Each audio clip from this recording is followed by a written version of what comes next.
কেন এত টাকা ব্যয় করে এই ব্রিজ করছেন? আমি মূলত এই দেখেন, এই যে বাচ্চা স্কুলে বাচ্চা সবাই এই আমাদের এই পারের এই স্কুল প্রতিষ্ঠানে পড়াশোনা করে, এরা ওই পারতে আসে। অনেক সময় নৌকা আসতে ক্লাসও মিস হয়ে যায়, নৌকা মাঝি থাকে না, অনেক লোকজন মানে আসি পারার সময় পায় না, ক্লাস শুরু হয়ে যায়, অনেকে বাচ্চা পড়ে যাওয়ার ভয় আছে। এই জন্যই মূলত এই ব্রিজটা আমার করা। এত টাকা খরচ করে আপনি ব্রিজ করবেন? আপনি তো অন্য কাজে লাগাতে পারতেন। এই যে বাচ্চাদের মুখের দিক তাকাই দেখা যাচ্ছে অনেক সময় পড়ে যাওয়ার ভয়টাই থাকে, এই জন্য ভাই ভাই ভাই এই করে আপনি না করে তো অন্য কিছু করতে পারতেন, আপনার কাজে লাগাতে পারতেন, তাই না? আমার এই কাজটা পছন্দ হয়েছে। বাচ্চা কাচ্চা অনেক পড়ে যাওয়ার ভয়, যখন বর্ষার সময় আসে তখন পানি তো অনেক উপরে উঠে যায়, তখন পড়ে যাওয়ার ভয় থাকে, বাচ্চা কাচ্চা অনেক সময় বই ভিজে যাবে, পড়ে যাবে। এই কারণে মূলত এই জিনিসটা করা। কত টাকা ব্যয় হবে আপনার এখানে?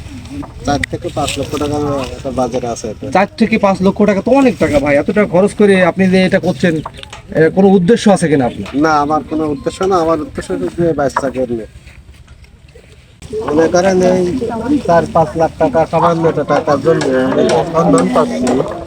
অত্র এলাকার লোকজন যেভাবে আছে সম্মান দিচ্ছে আমার, তাতে আমি খুব খুশি। যে কটা টাকার জন্য এত সম্মান করতেছে লোক, আবার আমি নিজে খুব ধন্য, গর্ব করতেছি যে সামান্য 4-5 লাখ টাকার জন্য অত্র এলাকার লোক যে কত খুশি, সেই সাথে আমিও খুশি। তারপরে আমি বুঝতেছি আসলে যে করার পরে মনে করেন আমি যে বিজনেসটা করার পরে একটু আমি অনেক কাজ কম বেশি করেছি, অনেক জায়গায় দান ধ্যান করেছি। তো সর্বোচ্চ আমি এই বিজনেসটা করার পরে যেভাবে সম্মান পাচ্ছি, এই স্মৃতি যদি আমি মারা যাওয়ার পরও মনে হয় মনে রাখতে। আমি একটু বলে দিবা কোনো কিছু কাজে কোনো জীবনে পরে আমি এখন যা বুঝতেছি,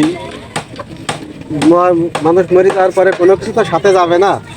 তো এই স্মৃতিটা মানুষের সবসময় মনে রাখতে, আর আমার মনে হয় এর যে সবটা আমি কবর বসেও পাবো, আমার মনে হয় হাজার হাজার মানুষ তার জন্য দোয়া করে।